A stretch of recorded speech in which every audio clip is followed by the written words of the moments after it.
in my heart. Hi everybody, I am Andrew and welcome to Quest4Discovery. During this trip, I will guide you through some of the highlights I have experienced so far. I'd like to invite you to my adventurous path to destination unknown. Let's go! In my heart, the momentum builds inside and it don't stop. My feet lift off and I'm where I wanna be.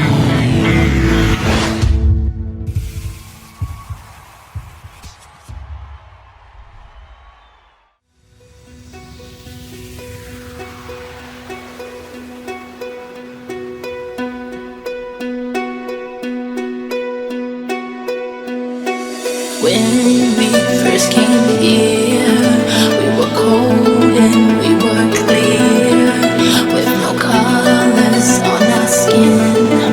We were light and paper thin.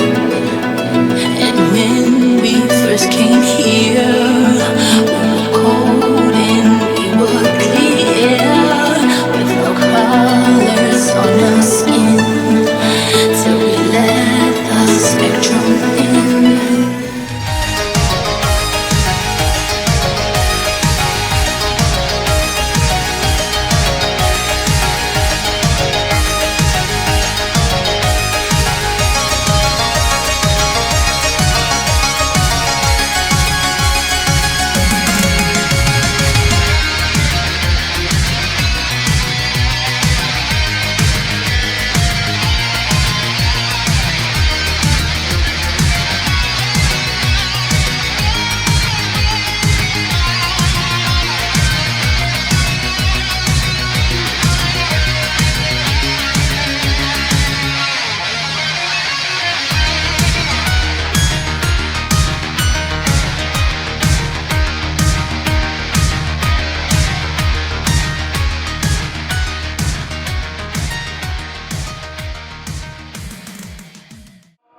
Be prepared to enter a world stranger than you have ever imagined. The world of witchcraft, magic, and ritual.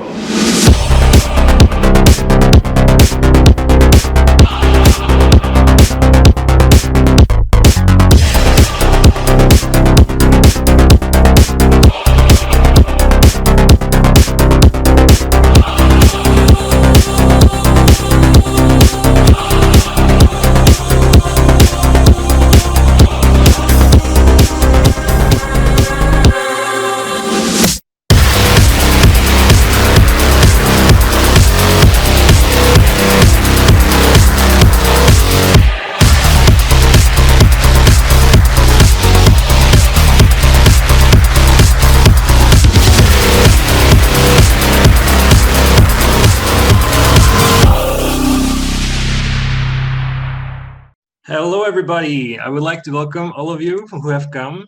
I really would like to welcome you to this webinar about China, and especially my life in China and the culture in China. So a big shout out to everyone who has come, all the people that I know and I don't know. So a big shout out to the US, big shout out to Iran. I see some friends from there. So wonderful, welcome everyone.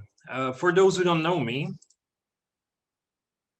my name is Ondřej Šťastný. In English, you can call me Andrew. So let's begin. I will do my very best to keep this under an hour, but we will see.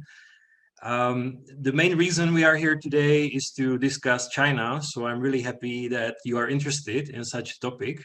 So at first, let me tell you a little bit about myself, especially to those who don't know me. So my name is Ondřej Šťastný, as I said. In the last 10 years, I had a chance to travel around 60 countries. And I spent 2.5 years in the People's Republic of China, where I lived and worked as a teacher at various institutions that I will show you later. In 2017, I set up a personal blog called Quest4Discovery. And this is the logo right here. And right below, you can find my website with all the information, videos, photos, and so on. So now, one of the reasons that I decided to organize this event is to show you my very first book, and it's called Quest4Discovery East Asia. And the book has two parts. The first part is actually about my journey around Eastern Asia. You can see the chapters right here. As you see that they don't involve really the People's Republic of China. And also I had already events organized in this. So you can see the map over here, how I traveled around Asia first. And that's actually the first part of the book, the first half. It is for 3 months, this journey, and you can find videos, newspaper interviews, and even lectures in English and Czech about the journey on my website. So this is not the reason we are here today, but it's also partially about Asia and the people who are interested in maybe learning more about these countries. Then feel free to check it under events on my website. There's a lot of material about it. Now, let's go to the main part. The second half of the book is about my life in China. And that's why we are here today. So before we continue, by the way, there will be a lot of different topics that I'm going to dive into, because in the book, I opened a lot of various subjects about China, and I'm going to just scratch the surface here. So if there are any questions that you have during this presentation, please write them into the chat as the presentation goes, and I will come back to them at the end of this presentation and answer all of them.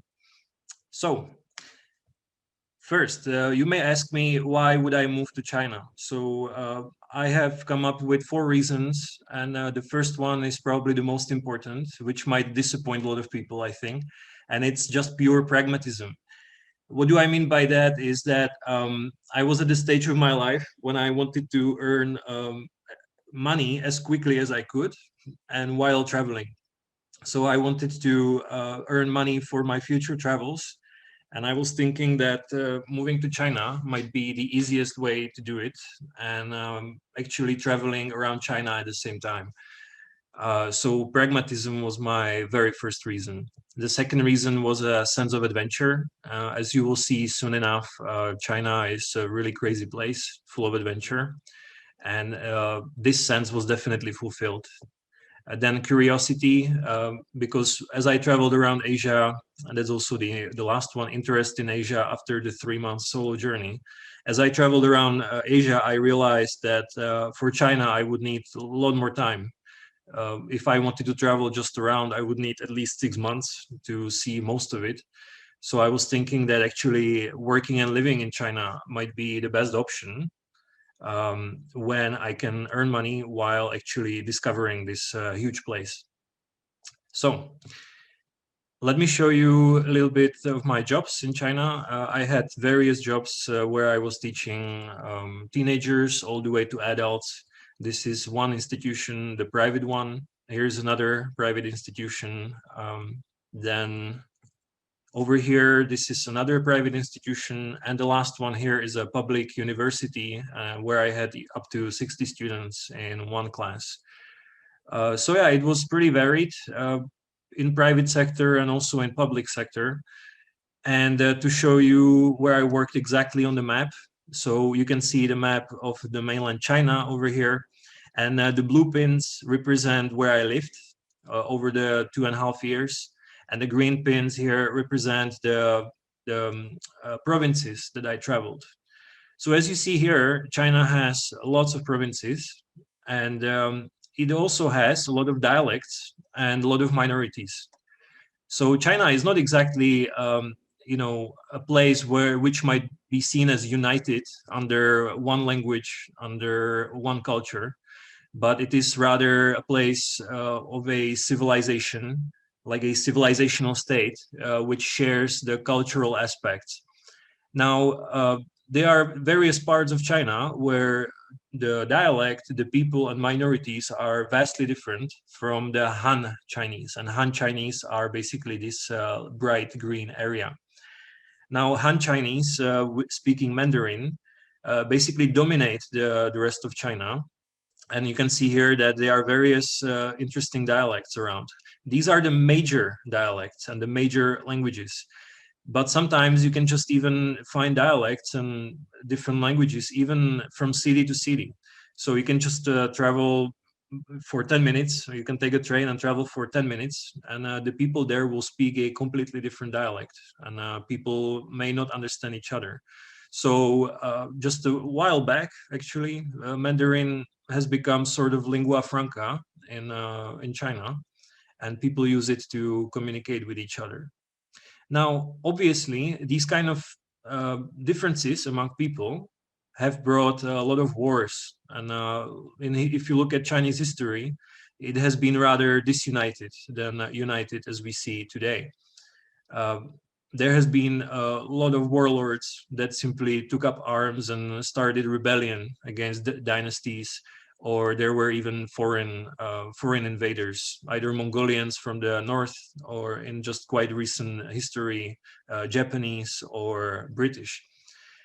So it happened many times that China was either controlled externally, or there were simply rebellions within it, and it often waged a civil war with itself.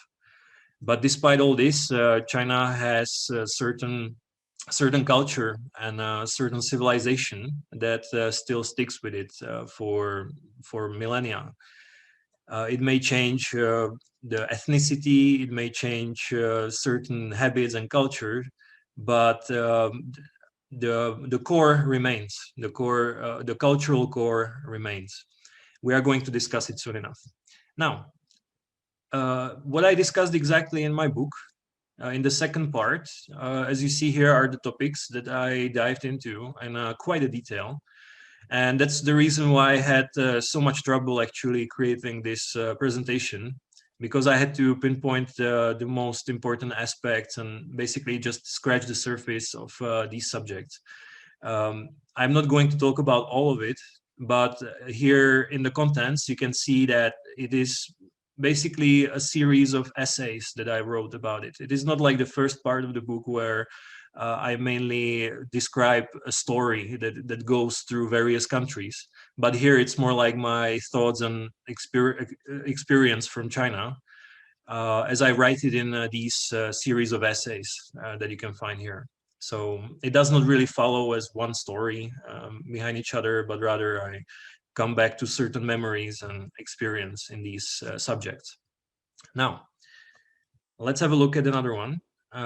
Let's begin already with the first impressions when I came to China. And it's right here. You can see that people already use, like, the very basic things are already vastly different. And that can already come to showing numbers using your hands. It feels like, you know, when I came to China, I had to relearn everything from scratch. That came even to showing numbers using your fingers and hands. So actually it follows from 1 to 10. 1, 2, 3, 4, 5, 6, 7, 8, 9, 10 over here. And it's quite funny that, you know, after 2 years or 2.5 years, I still stick to certain gestures here. Like I like showing 6 as this one, even today, or 9 like this, or 10. It's quite funny. It's actually interesting that especially the number 10 copies the Chinese character. So, I mean, there's some logic behind it for sure. So my first impression was that I had to forget everything I knew and simply be open-minded and go along with everything that they threw at me. Now, the second thing, first impression that came to me is that, of course, the vast number of people, which really changed my perspective on everything. You know, Prague, where I come from, has 1 million people, and if you just go to China and you see here all these little dots here, Wuhan, you know, Yangzhou, Suzhou, all these places have 10 million people and more, which basically are like my whole country. So you just take a train and you go for maybe 20 minutes and you end up in another city of 10 million people. And, you know, all these people need to eat, need to drink. They have certain needs, you know. It's quite crazy how much energy and what kind of lifestyle those people have. If you just travel from city to city that people may not know, and yet their GDP is basically of a whole country somewhere outside China. So it definitely changes your perspective on lots of things about what it means to be in the countryside, what it means to be in a city, the crowds that are everywhere around you. So it really starts to feel like, after visiting China and India as well, by the way, it feels like everything is just small, you know. So, by the way, here in China, you can see that there are 3 major rivers. That's right here. That's the Yellow River. Here you have Yangtze River and Mekong River right here. Okay, let's have a look at another set of first impressions. Speaking of the number of people, I was really surprised how really people waste human resources in China. It felt like so many people there had to be employed somehow, and a lot of artificial jobs were created for that process. Sometimes um, even to control people through their artificial jobs.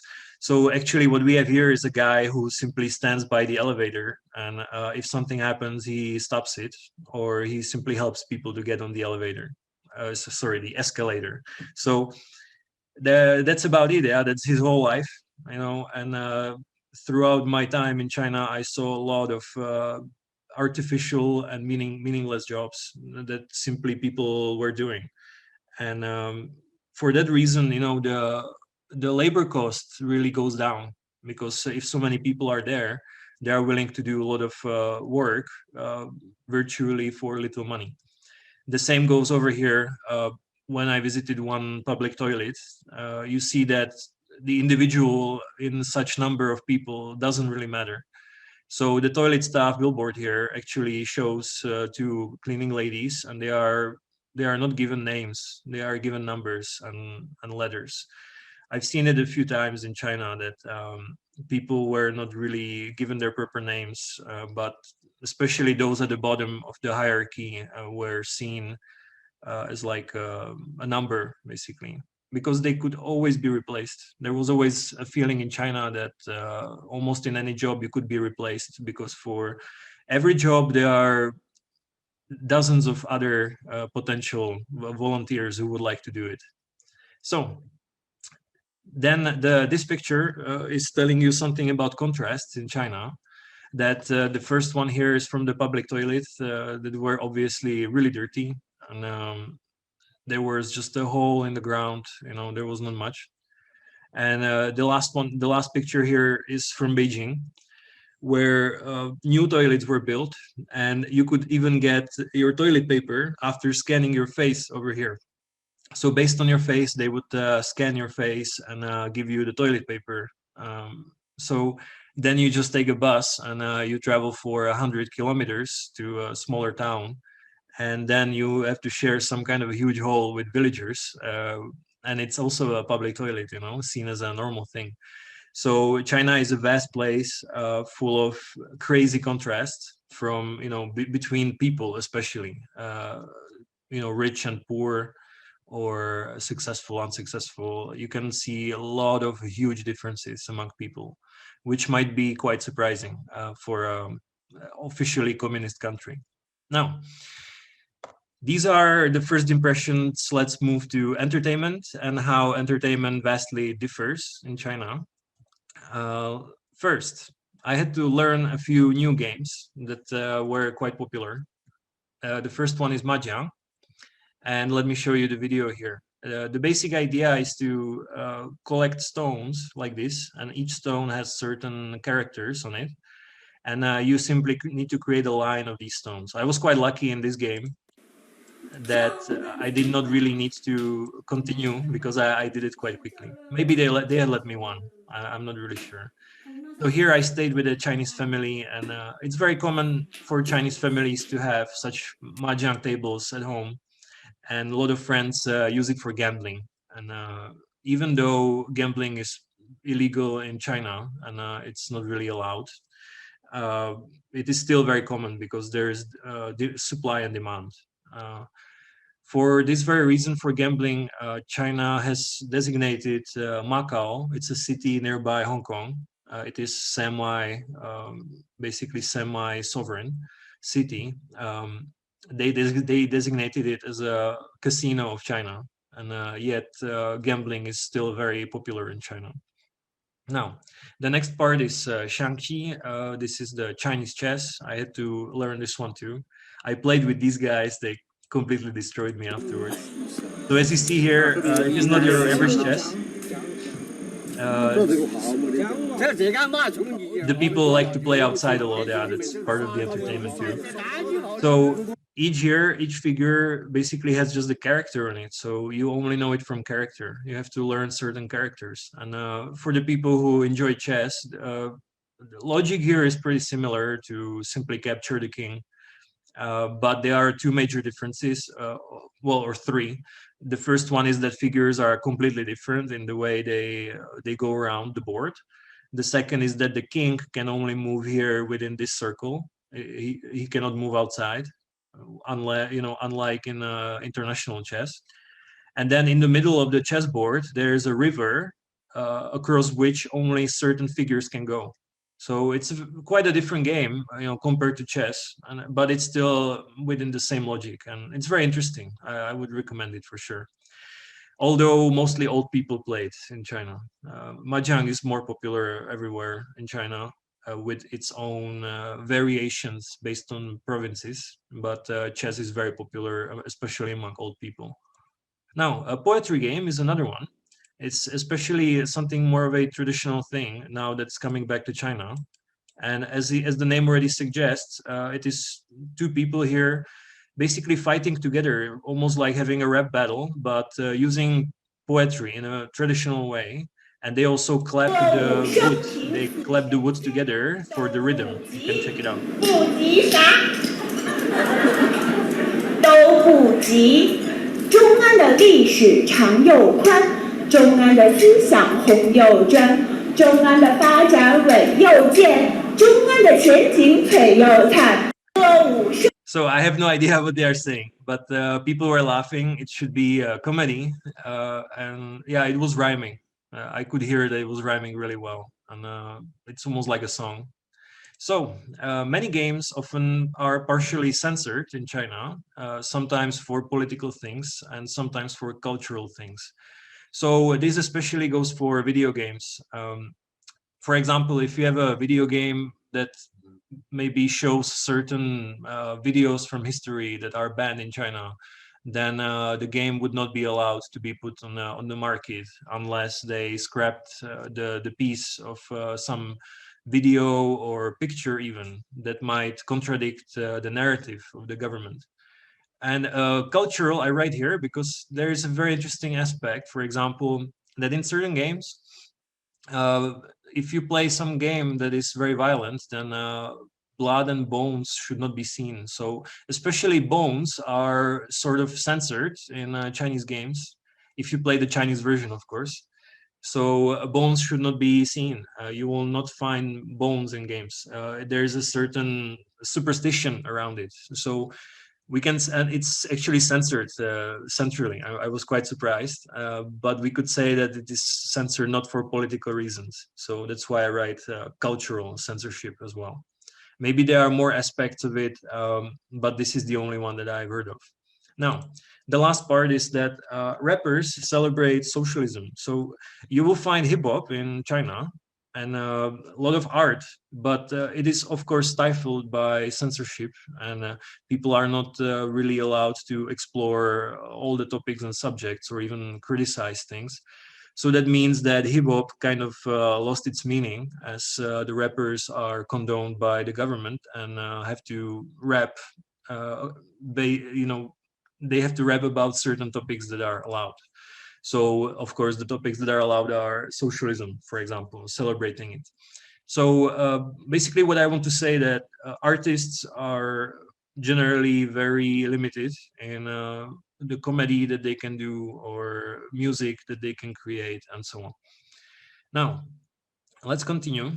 We have square dancing, something very popular in China. Let me show you here. So people gather outside. It's very common for them to gather outside, especially old people. I really enjoyed this because I saw that old people are very active in China. And that happens everywhere around China. This is actually high in the mountains nearby Tibet, and even the minorities actually do the same thing.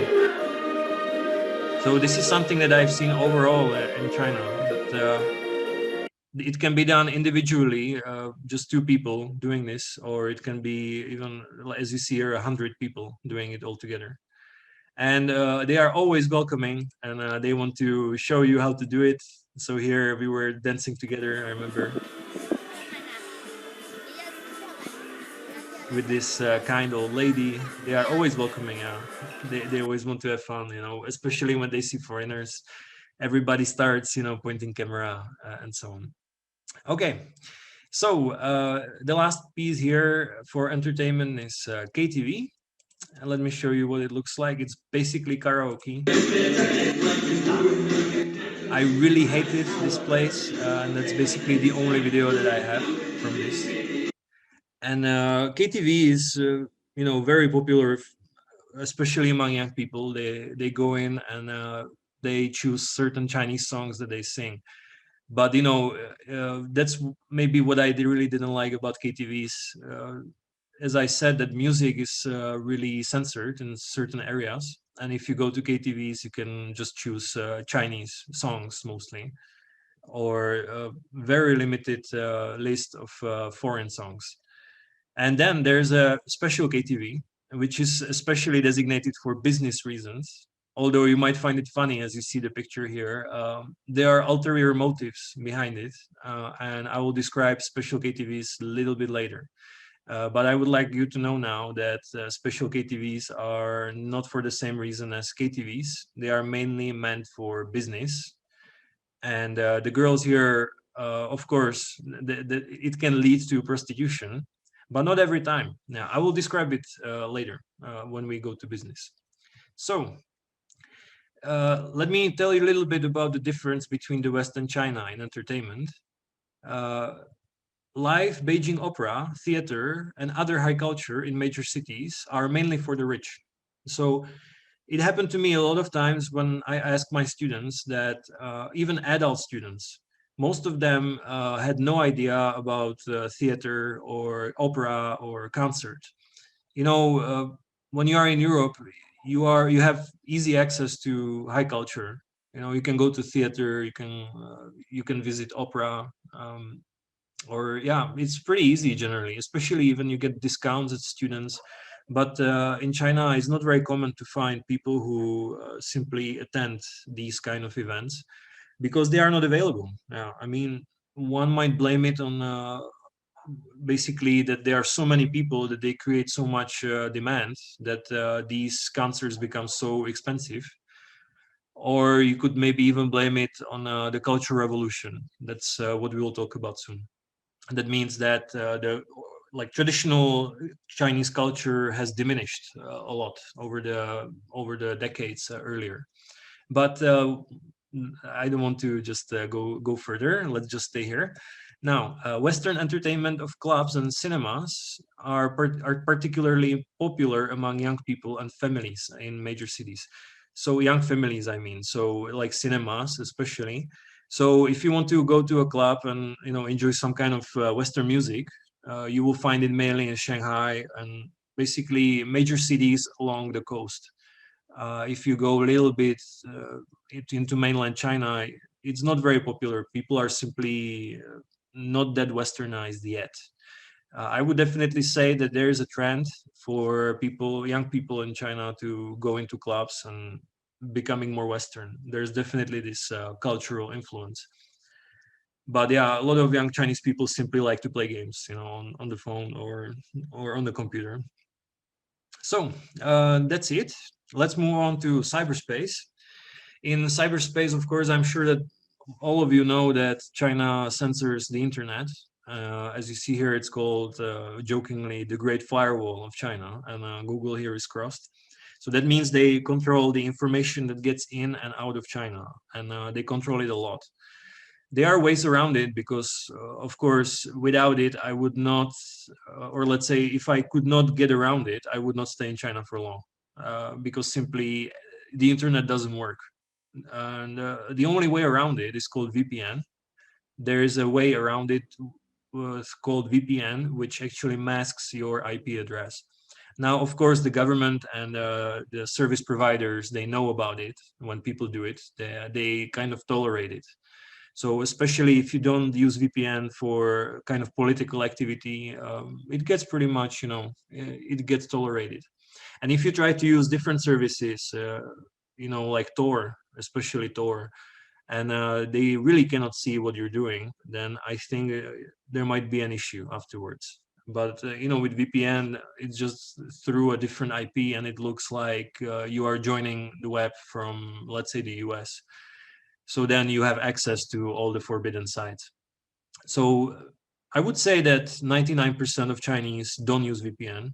And actually, even the Chinese that I met that were abroad and lived abroad perhaps, and they came back, they have VPN, but they still don't use it very much to, let's say, look up Western media or learn like a different narrative of events.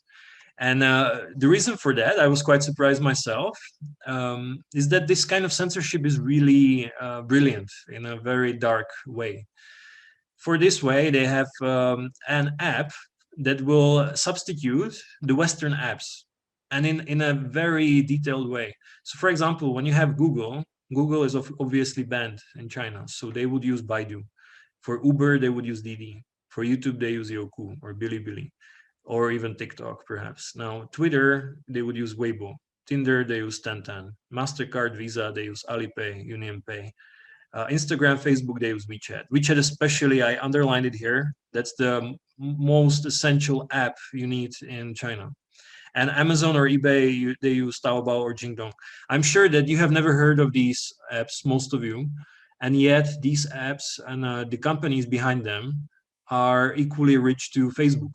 So if you imagine that Facebook covers the whole world and they have certain market capitalization, then for example, Tencent, which controls WeChat, has very similar market capitalization to Facebook. And yet WeChat is just popular in China. So you see how huge this market is, that if all the Chinese use it, they actually are comparable to the rest of the world in usage of these apps, even though you've never heard of them. Obviously, these apps are useless when you go outside China, because you will not find a lot of, well, TikTok might be definitely now growing in popularity, but basically everything else is really not used, not so much.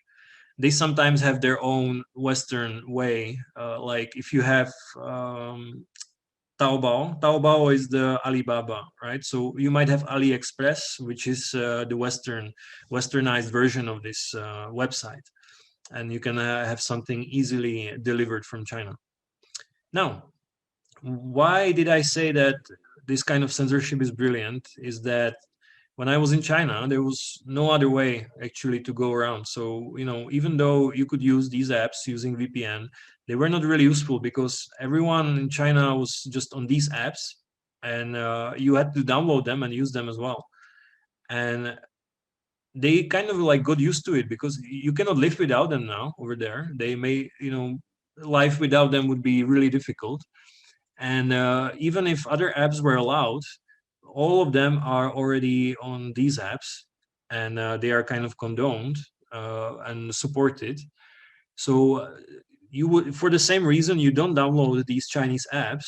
Like, for example, Weibo. Why would you download Weibo, right? Which is only in Chinese and just for the Chinese. Then for the same reason, why should like average Chinese download Twitter? It's the very same thing.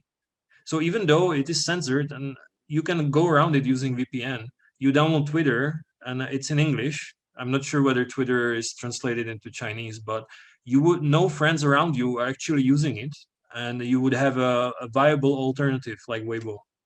You see, so this kind of censorship is very interesting because it makes people feel that they don't need to look outside, that everything they have is actually enough. And even myself, like when I was there, I was just fine with these apps, and I did not feel the need, like I had my Western digital bubble using these apps, and I had my Chinese bubble, even to this day, that I use these apps. So interesting how the world is digitally divided in this aspect. Now, the reason I underlined WeChat is that WeChat is used basically for everything. You can simply make do just with WeChat in China.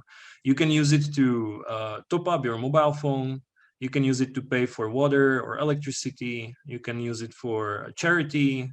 You can use it for, and that's especially important, to buy to buy the train ticket or bus ticket or even flights, or hotels, book the movie tickets, or even ride hailing, which would be Didi. So Didi is actually within this app.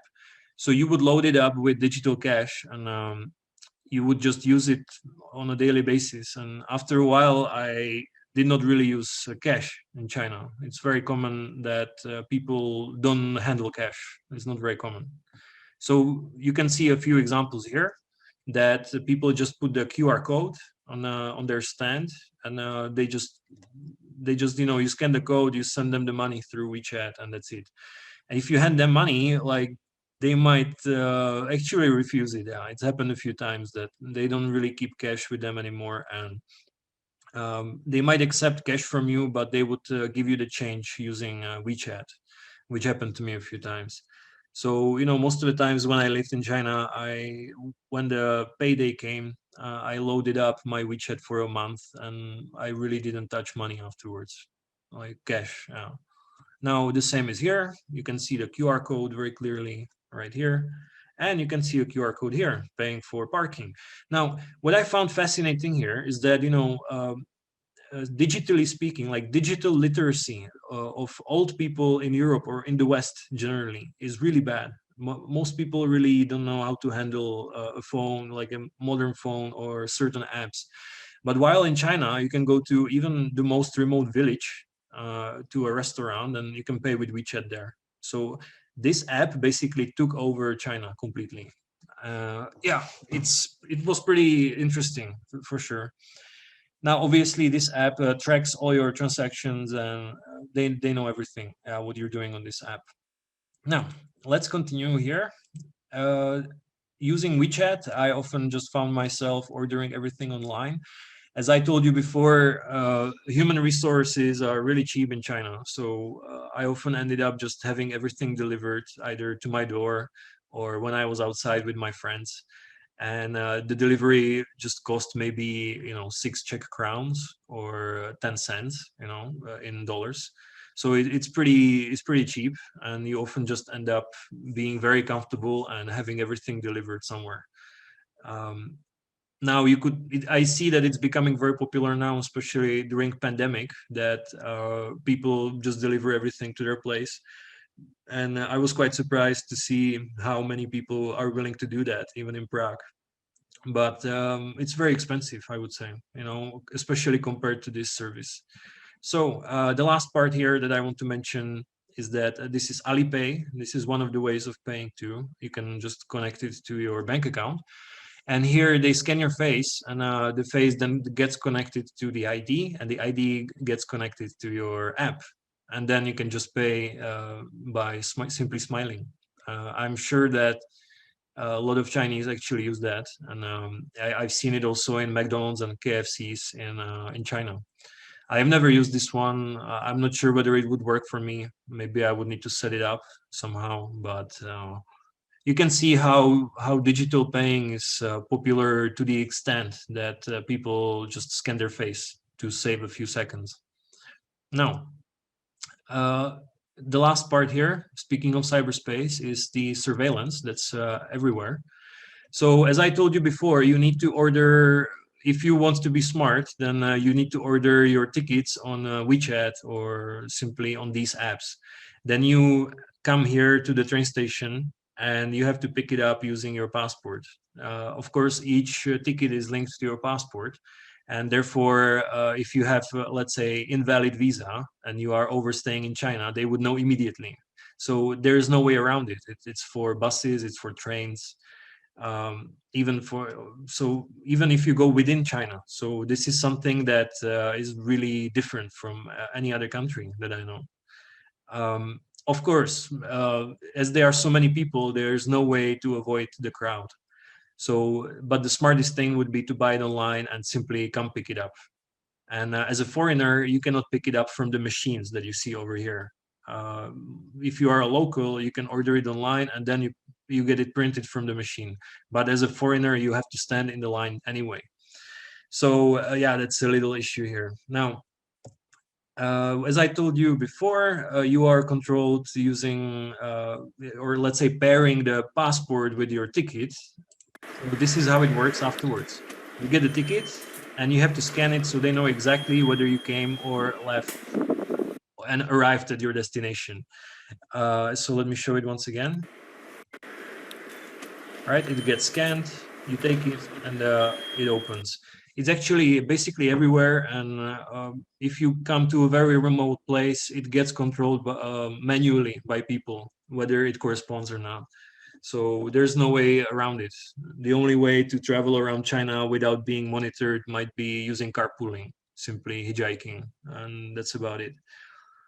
All right, so you go through these gates. They will check you maybe twice, once you get into the train station and once you get outside the train station, and it feels like you go through the airport. There are always a lot of controls. They scan all your baggage and everything, even when you go to subway and you want to take subway. So it feels like every day you go through passport checks when you're in China. And yeah, these are the high-speed trains that I'm sure many of you have heard about. They are quite amazing that they are pretty cheap. Obviously, they are fast, and they can get you around China almost to every major city easily. And it's incredible how cheap and effective this transport is in China. Okay, let's see the culture. Now, this is the most interesting part, in my opinion. So let's dive into it. At first, let's discuss where the traditions come from in China. The first one, this is the man Lao Tzu, and he's like the founding father of Chinese culture, we could say. He came up with the religion called Daoism. I'm sure that all of you have seen this circle right here. So Daoism is focused on keeping balance in life, and it is very spiritual, and yet it is not really a religion in a sense of believing in God. So it rather talks about a whole universe, and it doesn't really use the word God, which I have always found interesting in Asian cultures, that they are either polytheists, or especially in the Chinese culture, there's no God. They don't have this concept really of the God that we think of. So it then gets followed by Confucius. Confucius was allegedly the student of Lao Tzu. And while Lao Tzu was more focusing on natural aspect than how to live a spiritual life, Confucius was more interested in the relationship of the state and the people, and families, how people should simply behave to be an exemplary citizen. So obviously Confucius was then later implemented as a state ideology, because in Confucianism, there is an ingrained idea of hierarchy, that there is somebody above you, somebody below you, and therefore there are certain rules that you must follow if somebody is above or below you. I will describe it more soon enough. Then the last part is Sun Tzu and the art of war. This guy was a general, also maybe 7 BC, 7th century BC or 6th century BC. He was a general, and he controlled armies, and obviously he was like helping the dynasties to win wars. And he wrote The Art of War, which actually gives you the mindset of Chinese on the geopolitics. And it's very interesting how they see war and how they see waging war. I don't really know too much about it, but it's very similar to Machiavelli's book. But Machiavelli wrote his book in the 15th century in Italy. So this came much earlier than this. And even to this day, when you see Chinese acting on a diplomatic level and in wars, you will see that they use a lot of the tricks and ideology from The Art of War. So this is the traditionalism. These three guys basically formed what we nowadays know as China. as a civilizational state. Now, of course, there might be more. I'm not an expert in this, and you can look them up on your own and study them on your own. Now, then, of course, there's the elephant in the room, communism. So just very briefly, I want to discuss the history over here, very briefly. Now, a lengthy and bloody civil war happened between 1927 to 1949 between Kuomintang, that was the political party, nationalist party, mainly supported by the West. It was led by Chiang Kai-shek, and then the CCP, the Chinese Communist Party, led by Mao Zedong. Both guys are here. I'm sure that most of you have seen this guy already. The guy on the left is Chiang Kai-shek. Now, so there was this civil war that lasted basically for 22 years, and maybe even a few years afterwards. It's quite crazy to think that a country would wage a war with itself for so long. You see how much, let's say, pain and blood it took to unite China.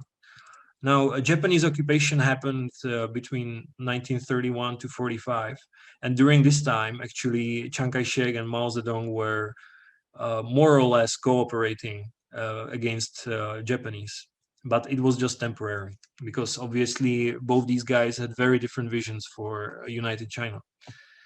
Kuomintang was defeated after Japanese invasion, and its remnants of Kuomintang, together with Chiang Kai-shek, they fled to Taiwan to continue the Republic of China, which later became democratic in the 80s.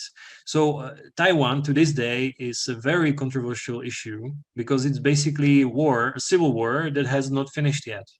So, I mean, we could look at this year right here as the end of the civil war, but basically the civil war never ended, because the government in Taiwan currently basically represents an alternative to the Chinese government. And obviously, that's not something that they like. So Taiwan is a very controversial issue in China. If you are in mainland China, then saying something like Taiwan should be independent is something that would get you kicked out of China easily. So that's definitely a taboo that must be avoided when you're in China. So the People's Republic of China was founded in 1949. And that's when China was forcefully united. China was not just a civil war between two parties. There were lots of fractured elements within China, warlords that were controlling certain cities and areas, and they were fighting all together. And then when Kuomintang, the main adversary of the CCP, fled to Taiwan, then the last few years, then it took to, even after 49, it took to reunite certain areas, and then even like to continue to Tibet and other areas to actually expand as well. Now, there were two major communist experiments that happened in the 50s and in the 60s. The first one is the Great Leap Forward and the Cultural Revolution. Both were initiated by Mao Zedong as the chairman of the Chinese Communist Party. The reason I'm talking about all this is that these two events had vast implications for the Chinese culture. So the first part here, well, let me just tell you very briefly. The Great Leap Forward was forced communization, the forced communization of farms. And basically, people were forced to give up their private property, and they had to follow government plans. And in those 5 years, they were supposed to modernize and become very literate and modern. And everybody was simply lying about their achieved targets for those 5 years, because everybody was afraid of being punished for not meeting the quota for the year. And so everybody was, saying everything was fine with food, and suddenly there was no food. All right, and to this day, we don't really have a clear idea how many people died of starvation, but it must be probably around 100 million people, I would say. But it's very difficult to imagine. It's such a huge number that when you look at casualties of war and casualties simply in China over the history, it sometimes feels like somebody just multiplies it by 100 when you look at the numbers. So like somebody made a mistake with zeros, and It's difficult to imagine how many people died during this process. Then the Cultural Revolution came because during the Great Leap Forward, de-Stalinization was happening in the USSR shortly after Stalin's death. So Stalin died in 1953. He was the chairman of the Communist Party in the USSR, and he was quite friendly with Mao Zedong. And Mao Zedong saw that after his death, he was basically erased from the party. Khrushchev afterwards came and said, okay, everything that Stalin did, you know, we should forget about him. There was the cult of personality, and that's not what communism is, and so on. And during that time, the Great Leap Forward was in full swing. Mao Zedong was in great health. He was on top of his power. But then when the Great Leap Forward in 1962, when it died off, and it was seen as a failure even by the party, then in 1962, he took the back seat. He was not really formally in charge anymore. He was more like an image. And obviously he was getting older, and he was afraid that after his death, the same thing would happen to him, that he would be erased as an image of the party. So what he did, he in fear of being erased from the party, like Stalin after his death, he organized an ideological purge to solidify himself as the party. So he basically all the students that were in favor of him were reading these little red books that he published about his teachings and ideas, and they were really zealous. A lot of these students, they were called Red Guards. So basically, for 10 years, he let the students do whatever they wanted. Everything that was seen as Western, everything that was seen as pre-communist, simply something that came back from traditions, was seen as something to be destroyed. So destruction of the four olds, and basically a self-destruction of vast Chinese heritage. So everything that was seen as like backward thinking, traditional, something that was old, was seen as a bad thing. It was old ideas, old culture, old habits, and old customs. All of these things were supposed to be completely destroyed. You know, when I read about this, I was thinking that, you know, I did not really realize the full scale of how much self-destruction happened, you know, based on this. So the scale of this is really unfathomable. We cannot really imagine how huge this self-destruction was, but we can see the consequences even to this day. Let me tell you how exactly. So right here, when I visited the temple of Lao Tzu, if you remember, there was one of the founding fathers. That was his temple right here. And maybe you see there's this little mark right here with some characters. And as those students were going around China and destroying all the artifacts, they were desecrating bodies of emperors. They were basically taking them out in the street and setting them on fire, their remains, and, you know, spitting on them. They were fighting their teachers. They were fighting their parents, you know, for seeing them as being like anti-communist, you know. Then they were planning to actually obliterate this temple, and that was the birthplace and the workplace and birthplace of Lao Tzu right here.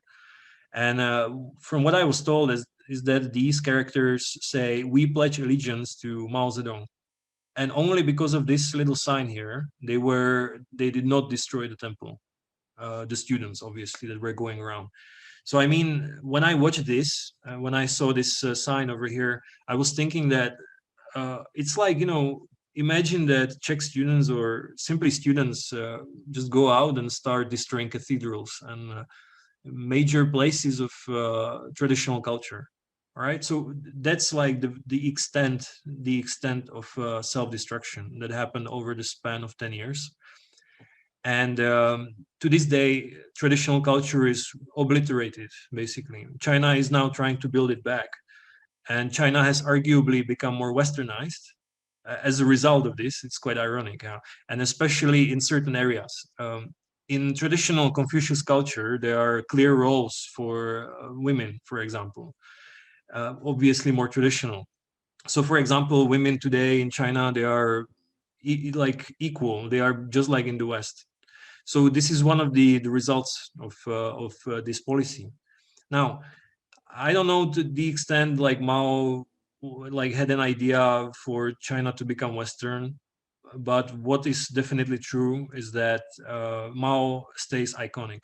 He is everywhere in China, and there's no way to get rid of his image, even though, like, let's say the Communist Party abandons the ideas and don't want to follow the teachings. It's almost like a brand, yeah, I would say.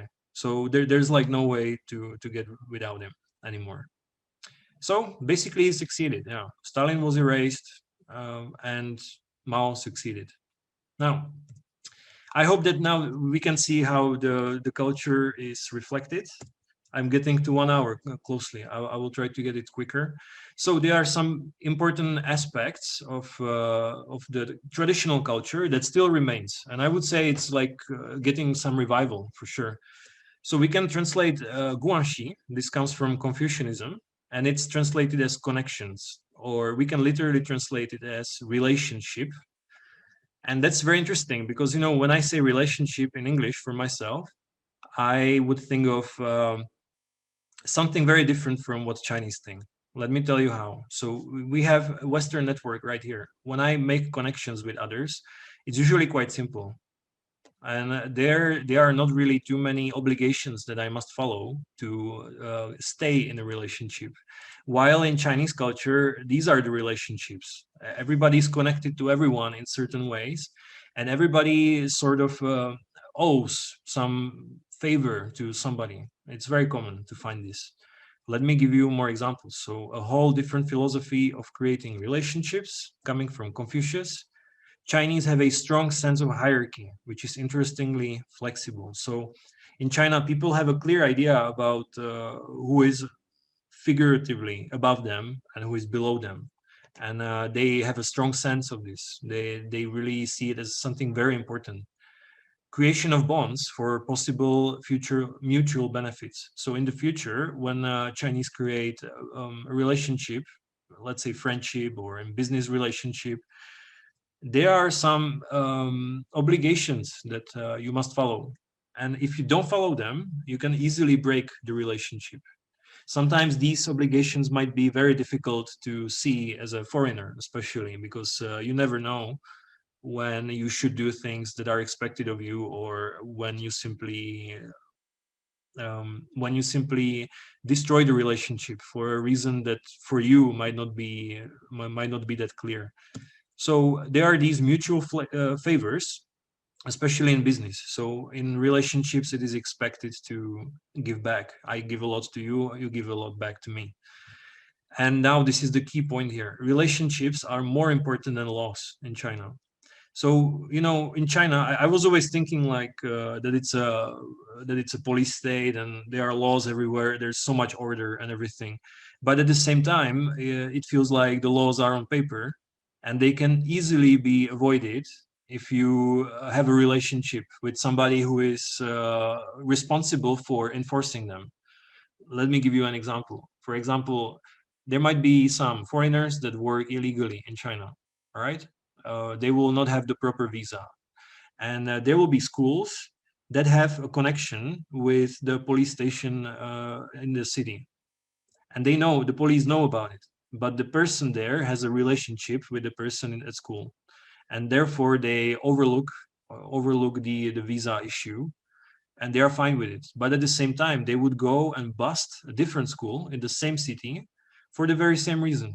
But it would be that they have no relationship. So relationships in China are like the major way to avoid laws, basically. You know, of course, like laws like murdering someone, that will, of course, there are no relationships for that. But like major laws around economy, then that's very possible to avoid using relationships. Guanxi can benefit one greatly, but it can also damage others. So that's the example with the school that I just mentioned. Now, there are also linguistic issues in this that are quite interesting. For example, if I say it doesn't matter in Chinese, 没有关系, which means no relationship. that means there's no obligation among us. So if I say it doesn't matter to someone, it means like there's no obligation towards me. And it's interesting how this is reflected in the language as well. Those are things that I really found out later. Quite interesting. Now, another aspect here, super important aspect, is called Mianzi, which means face, as we see here in the picture. And we can translate it loosely as face, but it is literally the outer side, like the side of you that can be seen. And it is an abstract idea of somebody's dignity, or dignity of a company or family. So it is the way that people see you, like the first thing they look at you, what they think. So obviously, in the Western culture is built on the concept of guilt. All right, that comes from Christianity. That's very important. You feel like your inner feeling of guilt. But on the other hand, in the Chinese culture, they have the concept of shame and having face. So you have some kind of image in front of people and you have shame. So you can lose your face and you will be shamed for doing things. You see that guilt is your internal feeling, that you feel guilty yourself. But you see that in China, I don't think that guilt is very common. I think that it's shame that's very common, that you will be shamed by others in the society, by your parents, by your friends, whatever. So, or you will be simply punished. So there's this face that you must keep. This is what people see. And maybe in real life, you're someone else, but you will try to retain this image. So it is often the driving force for their actions. So that's very important here. Chinese are therefore preoccupied with a lot what other people think, and they often determine the value from comparisons. They often compare themselves with others, or even compare their own children with the children of others. That's also quite important. So a lot of people are therefore preoccupied like this. That creates a lot of societal pressure on Chinese. So a lot of people in China, especially young people today, because they don't really want to follow these things, a lot of them have a clear issue with that. But in the society, they have this pressure that is put on them to meet some expectations or to do some things for honoring the family or honoring yourself even. So default, for example, here are some examples. There's a default respect towards older people, superiors, and teachers. That is a respect that comes to you automatically because you are higher in the hierarchy. But on the other hand, people who are higher than you, they have this face that they must keep in front of their students, in front of their subordinates at work, in front of younger people like their kids, for example. They must not lose their face. And they can do it in so many ways. I can think of a few, but I'm sure there are so many I have not found out yet. But for example, if you admit a mistake in public, that you say that it was my mistake, that for example, in a company, my company loses a lot of money and I admit a mistake, I would lose my face and I would not, and they would like tell everybody, they would tell everyone and they would all know that I did something horrible. So for this reason, it is often like a collective guilt, either at school or at work or even in a family and so on. All right, it's not very common to find like them admitting to simply making a mistake like this, some like a serious mistake. So there are these expectations, therefore, and they can break your face. But also they can break the face of other people, which is exactly what I mean by that pressure. That means it is not just about you. It is about the face of your family. It is about the face of your partner, the face of your company, the face even of a country. That can also be important. So I hope that these difficult concepts are simplified enough for you to understand. We can come back to this. And now let's see some real life implications. I told you a few already, but there are a few more. Positive discrimination for certain foreigners. When you come to China as a foreigner, especially from Europe, everybody will like you. They want to take pictures of you. They want to, be your friend. They want to invite you to parties, pay for food, and so on. Obviously, they expect something back, in this relationship, like paying back one day as well.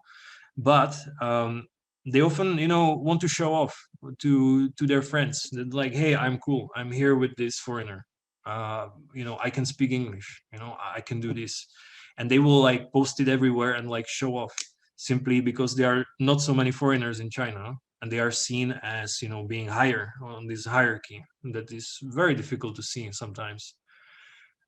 Then there can also be clubs that will allow foreigners free entry and free alcohol, and that's exactly for this reason that they will show it online and say we are an international club full of foreigners here, as you can see. All right, so this is one example of like building up your face using foreigners. It's very common. Acceptance of the social credit system based on people's merit. So because the society now accepts this social credit system, I'm sure most of you have heard of, that people get certain score based on their actions, and then it can ease up their life or make it worse. We can do it during the Q&A if you want to ask me about this. Now, propaganda around the party, country, to be always seen in a positive light. So we never know what happens there in China, I mean. Like, it's very difficult because all the information is controlled and there's a lot of propaganda around. So what's very important is to keep the face of the country as well. This here is the picture of the Wuhan New Year's Eve. So it was held there and a lot of people had no masks, and it was just a year after the lockdown. So a lot of people were watching, this thing happening. It was everywhere in the news. And then who knows what happens in other parts of Wuhan? Who knows what happens in other cities? But you will see, hey, in China, they have managed, right? They are doing great. So we don't know what's happening there. And it's hard to trust even the numbers of the infected. But everybody has this beautiful, positive picture. And that's what matters. Parents' extreme expectations of their kids, that what we said, comparisons with the neighbor's kid. It's the same as in other relationships. So for example, the parents will provide a lot of extra education for their children, and they will compare it like with the other friends they have. And they'll say, yeah, I provide them with more education, and my son will be better. All right, that's the idea. So a lot of expectations of their kids. People are extremely generous, especially if you are seen as successful. They are flattered to be your friend, but they expect mutual favors. And now we are coming back to the special KTVs that I mentioned before.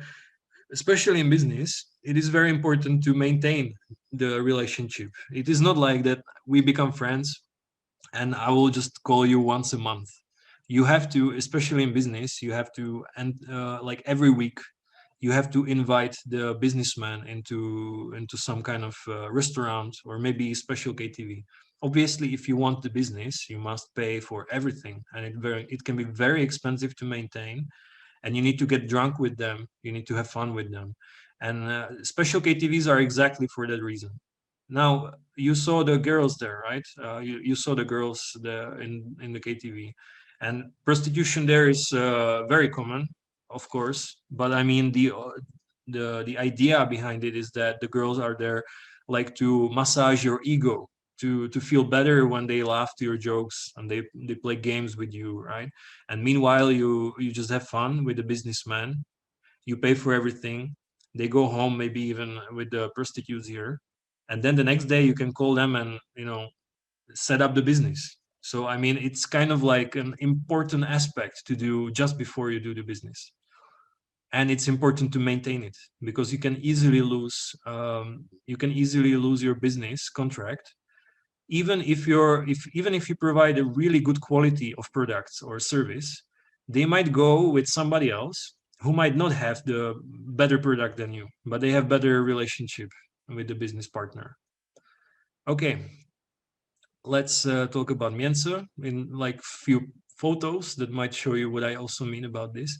Here you can see the public display of students' score out in the open. Just when you enter school, everybody can see your name and they see your score. Therefore, you can lose your face quite easily. Here's another example. Some students can come and they should not be right. They either ride fast or they are too many on the bike, and they are seen publicly. You know, they take pictures of them from the surveillance cameras and show everybody, hey, look at them, let's shame them. All right, so you see there are some crazy examples from this. And the last part here, let's just very briefly touch on family life. Fathers often live in cities outside, very far from their family, and they send salary to the countryside. It's very common. A lot of my students were like that. The reason they do that is that they must have a special permit to live in a different, let's say, if they want to send their kid to school and they want to have some public services like hospital, they must own a house or apartment in that place. And then you get hukou. Hukou is this household individual permit. And that means you can use the public services in your area. It would look like this. And now, obviously, it is really difficult to get, especially if you want to get to Shanghai or Beijing or some really major city with opportunities. It is some kind of remnant of history. I don't know whether they are planning to make it easier for people to move around China, but there are major implications of this.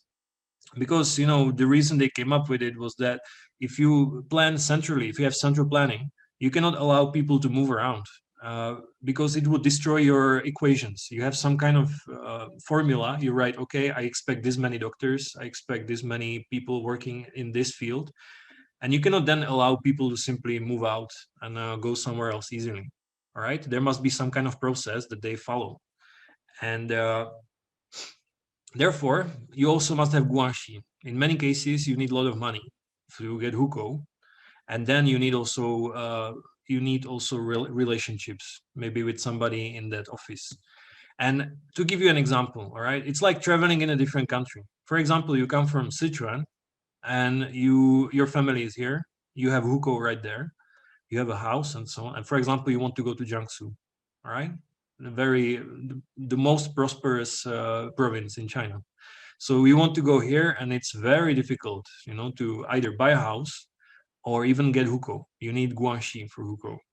So you would be here, you would maybe see your family once a year, and you would just work and send them money. And maybe one day, maybe in 10 years, you would be working hard on creating Guanxi and getting money to get the hukou, and later on moving there with your whole family. So this is how hard it can be. And obviously, when you're here, you have to pay extra for insurance, for health insurance, for, you know, let's say if you have children there, then you have to pay extra for education to send them to private schools. So you are not allowed to use public services, even though you are in the same country. All right, that's very important. Now, parents often buy houses for their sons or daughters. If there's no son, they will buy it for the daughter. It is a duty of parents to set the children up for life, but equal treatment is expected of the kids when parents get old. So they will give you everything. Chinese parents will give their children literally everything, especially if there's just one child, which is very common. And it's like their investment for later, because when they get old, they expect a lot back, that you would look after them and you would be nearby them. Obviously, even this tradition is now becoming destroyed, we could say. Especially young people are revolting against their parents in this way. But it's kind of like an investment in a way. Parents invest in their kids, even financially, and they expect a lot back eventually. So kids are expected, meanwhile, to study hard and participate in extremely competitive education. Here is an example of your daily, I would like to stress the word daily, homework for a teenager. All right, this is from, this is English right here. It's like, you know, from the newspaper, one piece of paper.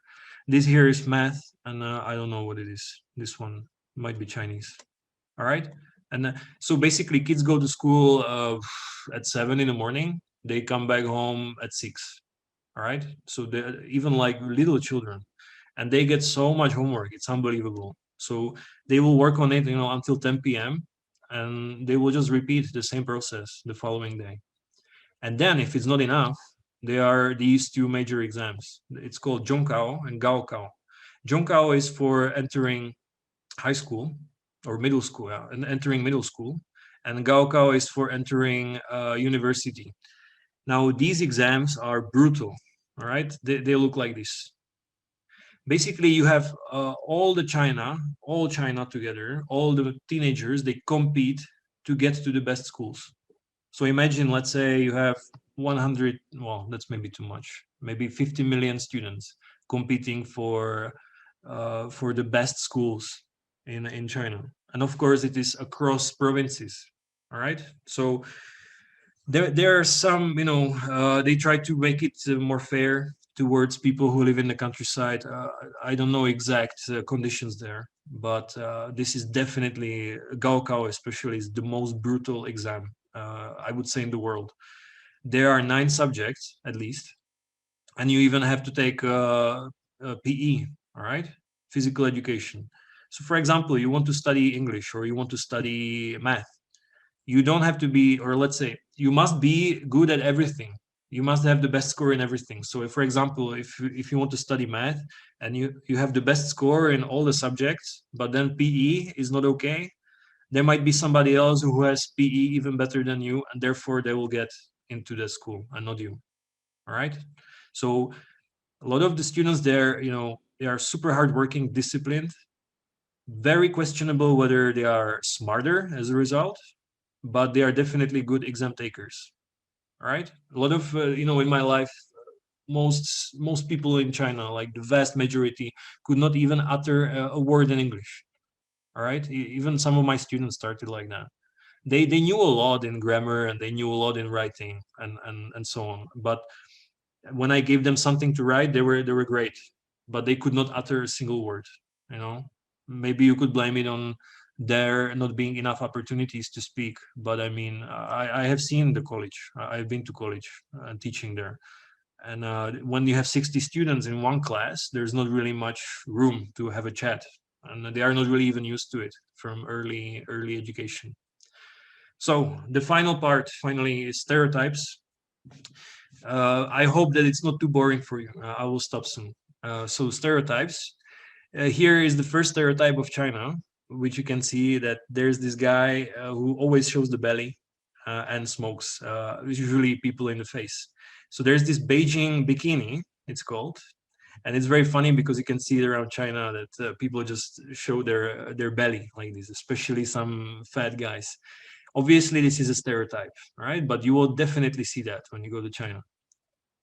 There are other aspects. For example, here, it's very common to find underwear of people on the street.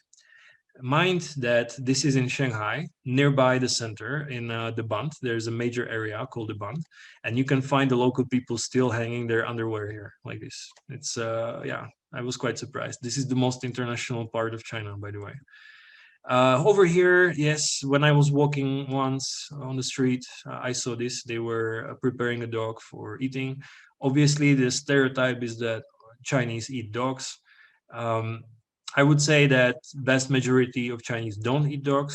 It's especially common in the south of China, where they even have a festival of the dog meat, where they eat it a lot. But from my experience, I would say 95% of Chinese kind of like hate this tradition of eating. Especially, it is seen as a good thing to warm you up in winter, to eat dog meat. And also, these dogs are especially bred for eating, right? Then there are other dogs that they keep as family. Now, here's another part about Buddhism. So obviously, religion is suppressed in China quite a lot. And it's very, very funny how it's reflected in Buddhism, I would say, because it's mainly about money. And the people, from my experience, again, the monks that I have seen, it felt like they were just wearing a uniform. They were not really monks that I saw in Thailand, in villages of Thailand, for example. So let me just show you some examples. This is one of the viral videos that was going around about monks.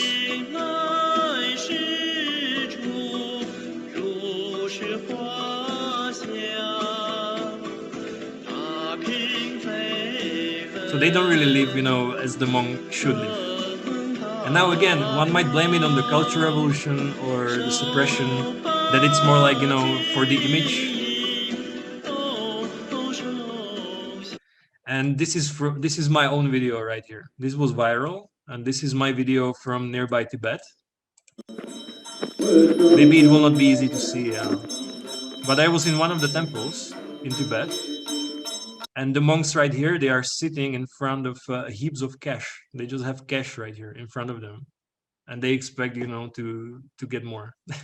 So this is like one stereotype about like fake spirituality, I would say.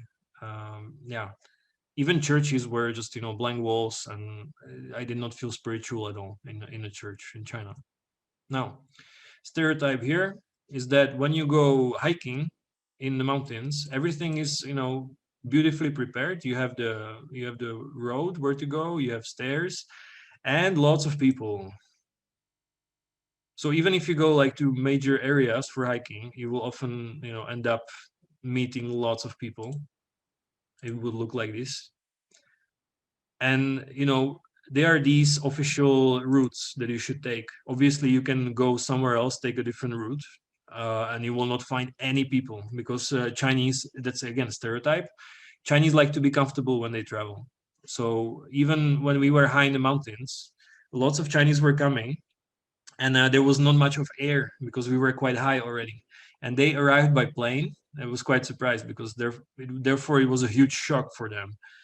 And they had like air bombs with them, so they were just breathing oxygen directly from the tanks, and they were just going through this comfortable road. They took a picture at the end of the road, and then they went home. All right, and all the time with breathing the air from the cans. It was quite funny. I mean, obviously this is again stereotype. Now, over here, yeah, I can skip this one because time is running short. I want to just show you maybe a few superstitions here. Right. At first, I need to say that there are very different holidays in China. There's no Christmas, there's no Easter. A lot of Western holidays are simply not common in China. And when it comes to Christmas, there is an interesting tradition they have, a different kind of tradition. It's not working. I don't have the sound. Well, he wishes everybody Merry Christmas, and he wants to offer you an apple. Okay, he wants to offer you an apple. So they do that because there's a superstition that for Christmas, if they give apple to someone, it's called ping'an. All right, apple, and ping means to be safe. So that means like to be safe for the next year when you eat that apple. I was quite mind blown because otherwise they don't celebrate Christmas at all, but they give apples to each other. I was quite surprised. Now, let's try another one, another idea. Now, as you know, there's a Chinese zodiac. There are 12 signs in a Chinese zodiac, and your zodiac will be the animal of the year once in 12 years. And when that year comes, for example, I'm a monkey in the Chinese zodiac, then I should wear red underwear during that time. So they have this designated area during the Chinese New Year in February or January, where people just can buy red underwear. And it's a very interesting superstition again, that throughout the whole year, actually, they should wear red underwear. It's quite interesting. A lot of Chinese do that, actually. I asked my students, even those who really don't care, many of them just did it, yeah. Now, over here, this is called hongbao, the red packet. This is what people give each other during the Chinese New Year, and it's just stacked with money. It's interesting because when I told you about WeChat and paying digitally, they used this cultural aspect for paying on WeChat, so that you can send other people the red packet, and then you open it, you don't know what's inside, you open it, and then you have money. So it was very smart to use this cultural aspect for making digital payments very popular in China. So they don't really otherwise give like presents as we know during the Chinese New Year. They just give each other the red packet full of money. You know, the presents are quite boring. You can just expect money. All right, here is another superstition, that you should not put your chopsticks directly like 90 degrees into the rice, because it looks like a prayer for the dead in Buddhism. So definitely don't do that in front of Chinese. They will think that you will die soon if you do that. Now, Here's another part. This is the Chinese dumplings. During the winter solstice on 21st of December, there is this interesting superstition that you should eat dumplings, because if you don't, then your ears will fall off if you don't eat dumplings. So on this day, everybody eats dumplings. It was quite funny. Now, then there are fireworks, originally from China, if I'm not mistaken.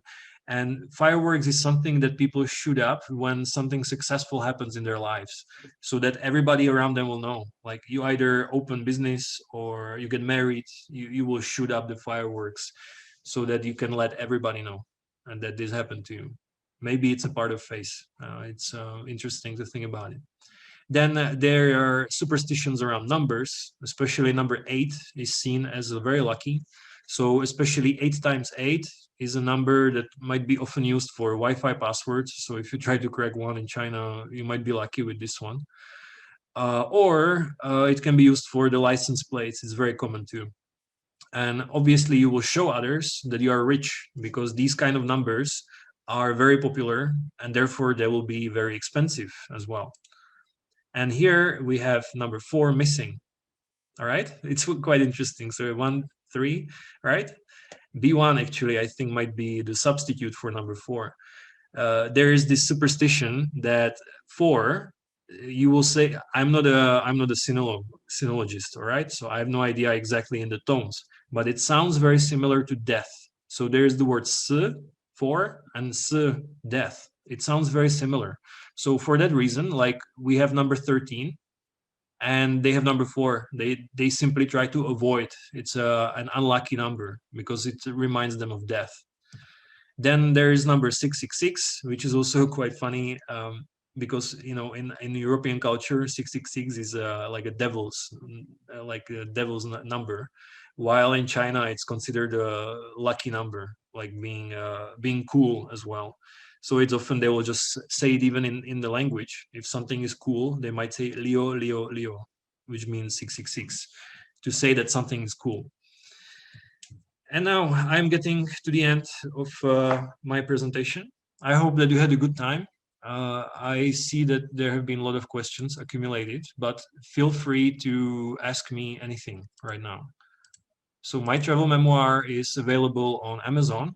It can be as a Kindle or paperback, and you can find more info on my website, Quest4Discovery.com. So thank you very much for your attention. I hope you had a good time, and I'm looking forward to your questions. So let me see if I have any. Let me just change the background, just a sec. I have this much better background. There we go. Okay, are there any questions about anything that I said? Please send them into the chat if you have anything.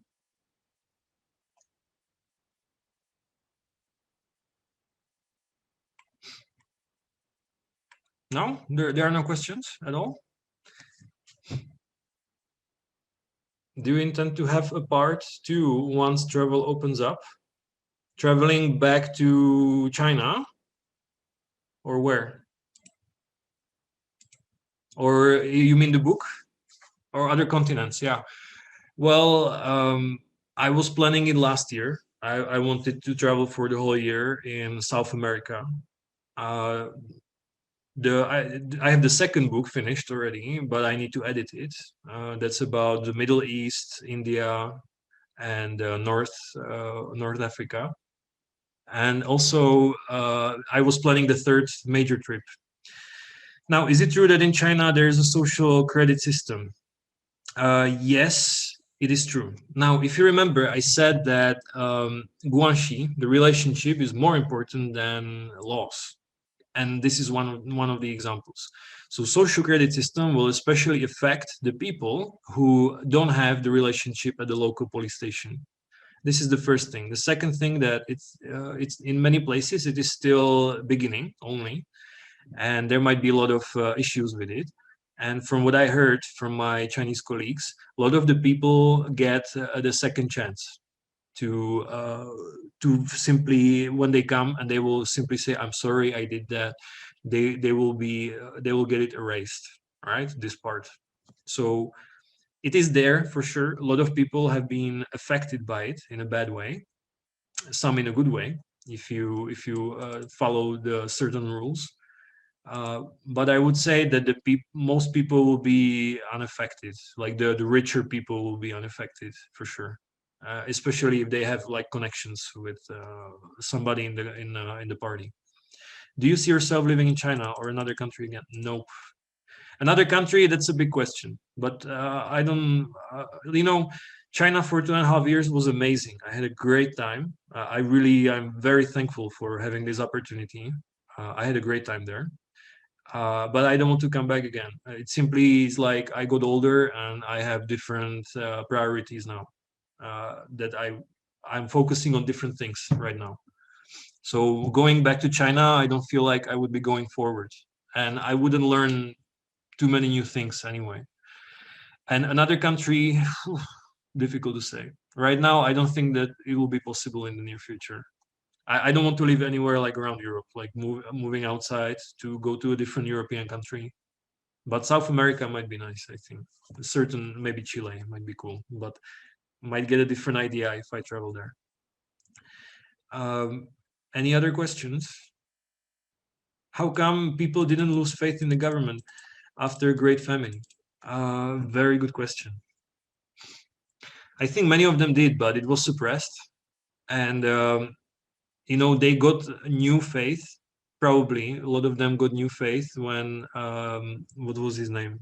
Deng Xiaoping came into power. That was 76. And he was there like until 1990. And they started to implement market principles. They allowed people to have private ownership, and they allow you to get rich. So they kind of like became more fascist in a way. It's like they still have certain plan for the economy, and at the same time, you can get rich, but you must be on good terms with the authorities. Otherwise, yeah, you can get destroyed easily, even if you're the richest man in China, which recently happened to Jack Ma, actually. And a lot of people might lose faith, but now they might be fine, because when you start from the rock bottom and things improve afterwards, then you will always say chaos is, like complete chaos, like it was 100 years ago, is still, worse than slowly becoming better building from the ground. But I'm just speculating here. I cannot say for certain. Okay, let me see. What's your favorite food in China? It might be the dumplings. Yeah, if you remember that I showed you the dumplings, that if you don't eat, your ears will fall off. I think I like those even today. Is Chinese language hard? Yeah. Hello, Shabnam, by the way. Hello. Shout out to Iran. Is Chinese language very hard? Yes. I would say that grammar is easy. When it comes to saying something in the past or future is easy, or making questions, super easy. But reading is hard.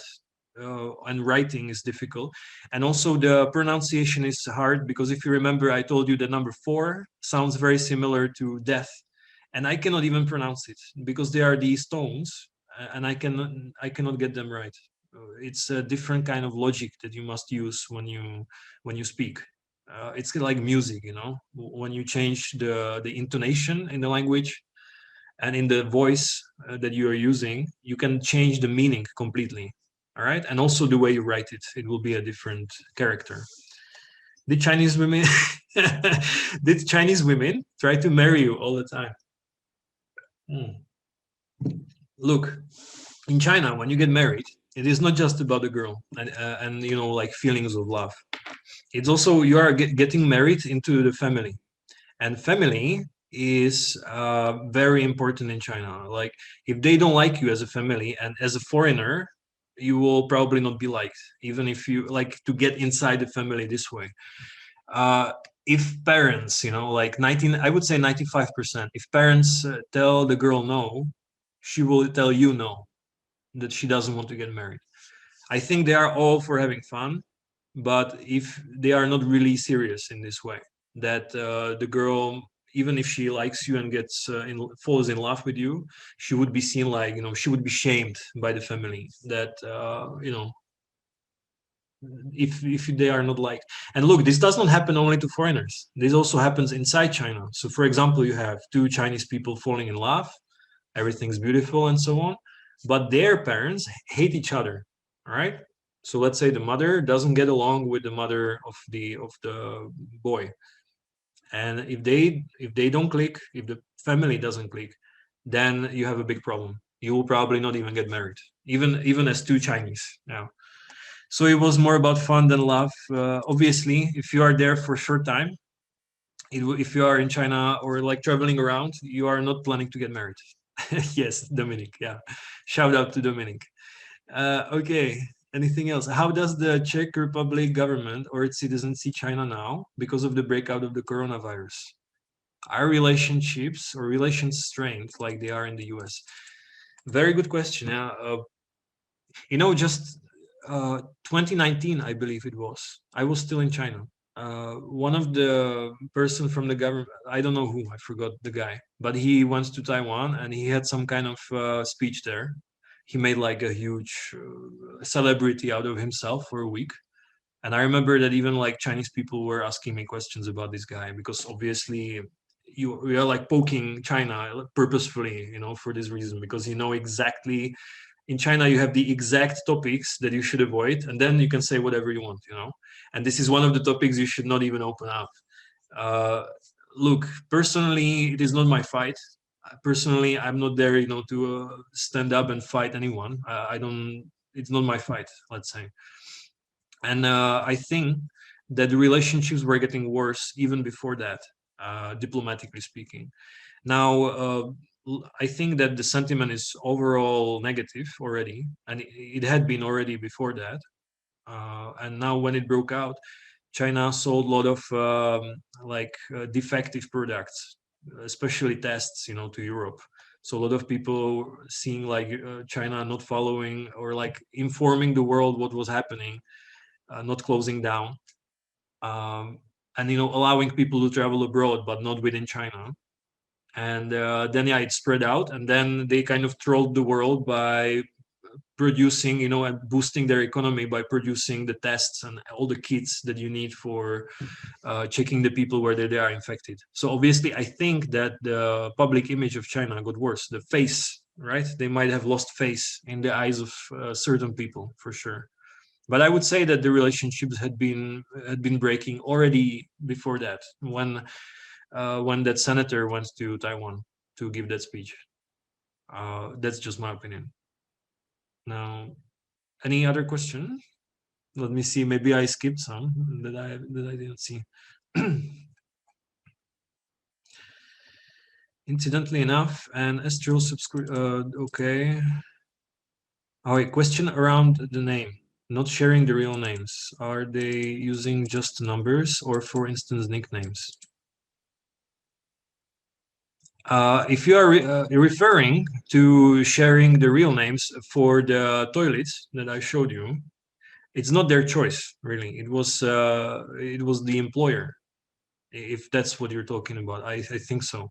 And otherwise, for nicknames, they might get nicknames, but it's an actual word. They will not like having nicknames like numbers or something. No. Okay. I guess that's it. Is that all? So I hope that you had a great time. I see that my presentation was maybe a bit too long, but you stick with me. So that's great. That's great. So thank you very much for coming. I hope you enjoyed it as much as I did. Feel free to check my website right here. Damn, it's mirrored. Yeah. Feel free to check my website. And you can find a lot of videos from China, a lot of pictures, and even the book. So feel free to buy the book. And I might see you some other time when I actually finish working on the second book. But I don't know when this happens. That will be about Iran, India, what else? Egypt, Turkey, Azerbaijan, Armenia, and also Australia, New Zealand, Bangladesh. A lot of countries will be there, but it will be only for traveling. I believe that staying in China, like I went really deep here. I think most of you saw it, that I went quite deep. It was not like the previous lecture when I described, crazy adventures and so on. But here it's more like going in depth into thinking, mindsets, culture, and so on. So thank you very much, everyone, for coming. I hope you had a great time, and bye-bye. Take care. Have a nice day, or evening for some of you, or morning for some of you. Yeah. All right. Take care. It was a pleasure. Bye-bye.